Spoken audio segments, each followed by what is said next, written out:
Age of Aquarius. What is it really? A biblical explanation. Hello and welcome to Veronica's Journal, where we discuss spirituality, psychology, and mental health. Here we evolve as a community that's unstoppable. I'm Veronica. Hope you all are doing well. Hope you're doing great. Have you ever heard someone say, we are entering the age of Aquarius? Maybe you've seen videos talking about a great awakening, higher consciousness, or a new spiritual era. Some people say humanity is evolving into something better. Others believe this new age will bring peace, unity, and enlightenment.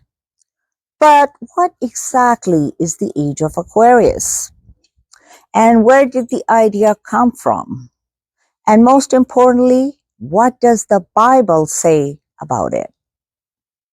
Today, we're going to look at this topic in a simple language.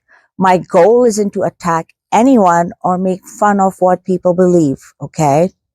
It's simply to compare these ideas with God's Word so we can practice discernment. Let's begin. The idea of the Age of Aquarius comes from astrology. Astrology divides history into long periods called ages. Each age is connected to one of the zodiac signs.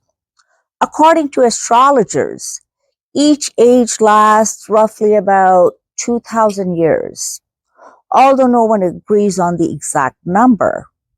Many believe the age of Pisces has been ending and the age of Aquarius is beginning. Again, this is not something taught in the Bible. It comes from astrology and ancient spiritual traditions. Those who believe in the age of Aquarius say this new age will be different from the past. They often describe it as an age of freedom, spiritual awakening, intuition, unity, technology, equality, and higher consciousness. Some believe people will discover the divine within themselves. Others say organized religion will disappear because everyone will become their own spiritual authority. Some believe humanity will evolve spiritually without needing a savior.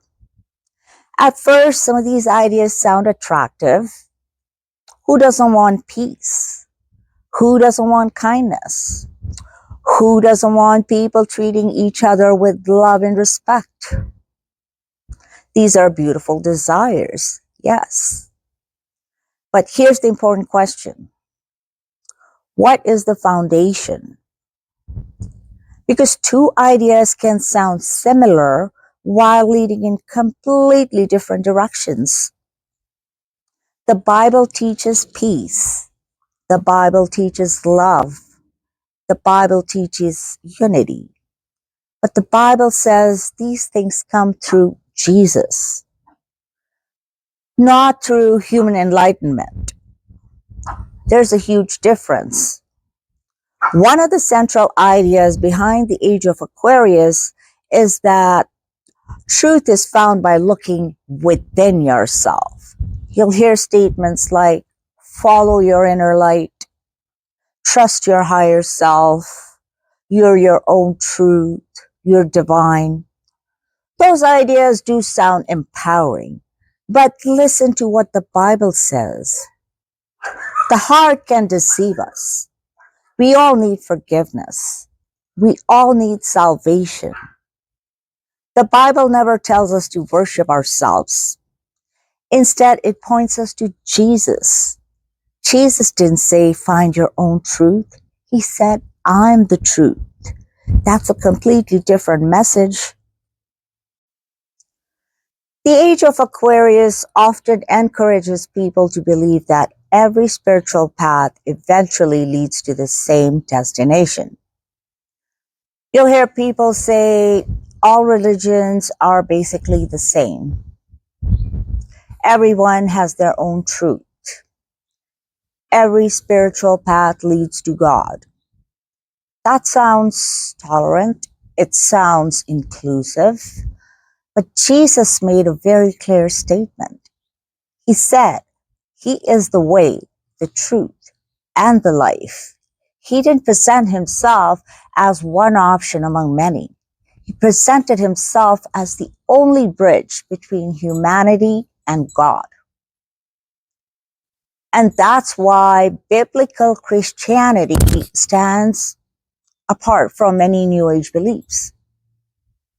The message isn't that we've become divine. The message is that God came to us.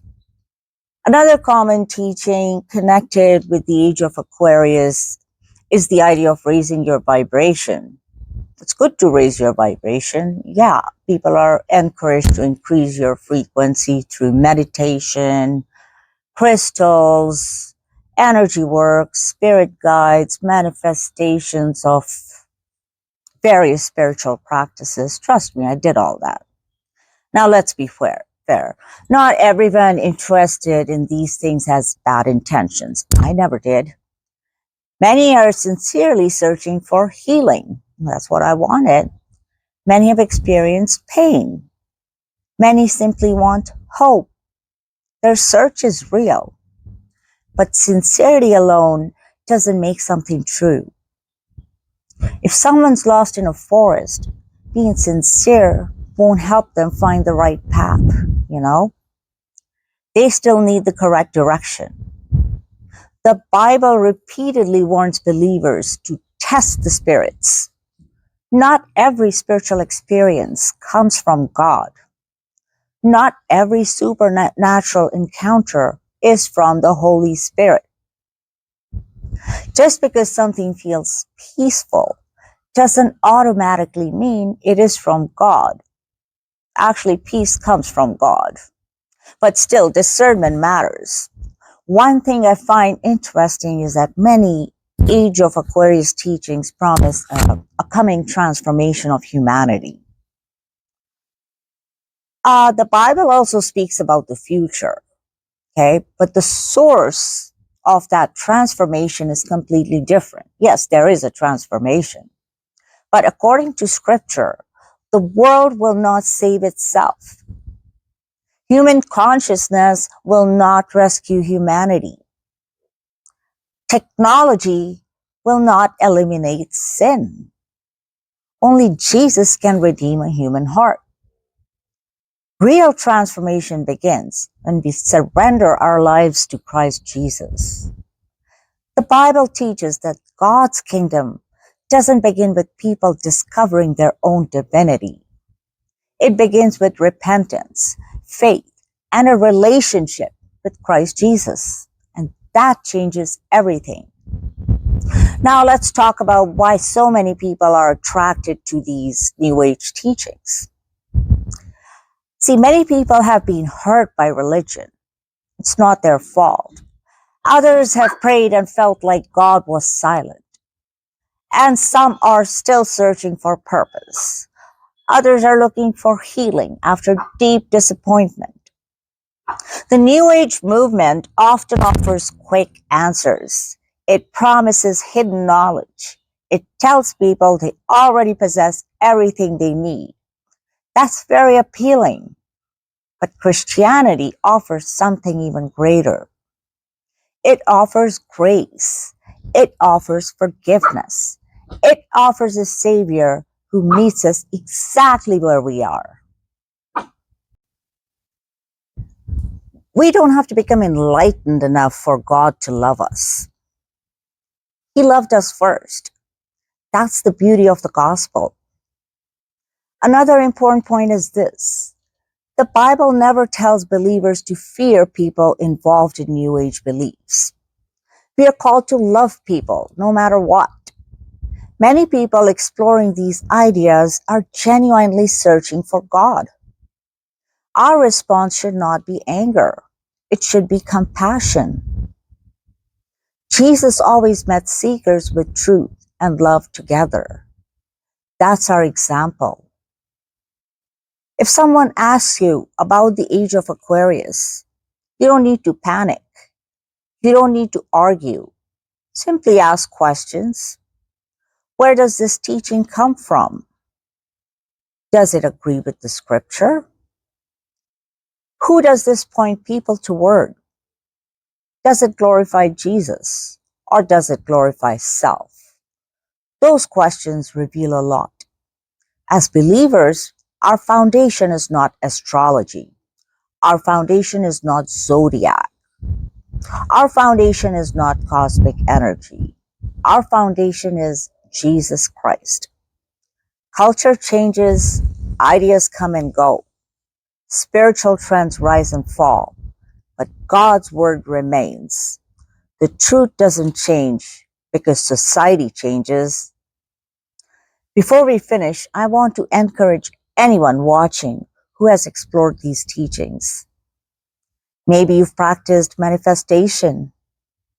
Maybe you've studied astrology. Or maybe you searched through crystals, tarot cards, spirit guides, or energy healing. Know this: Jesus is not afraid of your past. His invitation is still open. He isn't waiting to shame you. He's inviting you into a relationship with him. If you're sincerely searching for truth, ask him to reveal himself to you. Read the gospel with an open heart. Pray honestly. God is faithful to those who seek him. Let's close with this thought. The world says, look within. Jesus says, follow me. The world says, become your own light. Jesus says, I am the light. The world says you can save yourself. Jesus says, I have come to save you. That is the difference. And that difference changes everything. Thank you so much for watching. If this message helped you better understand the Age of Aquarius from a biblical perspective, please like this video, subscribe, and share it with someone who's searching for the truth. Until next time, keep your eyes on Jesus, stay rooted in God's Word, and remember to test every spirit with love, wisdom, and discernment. Love you guys.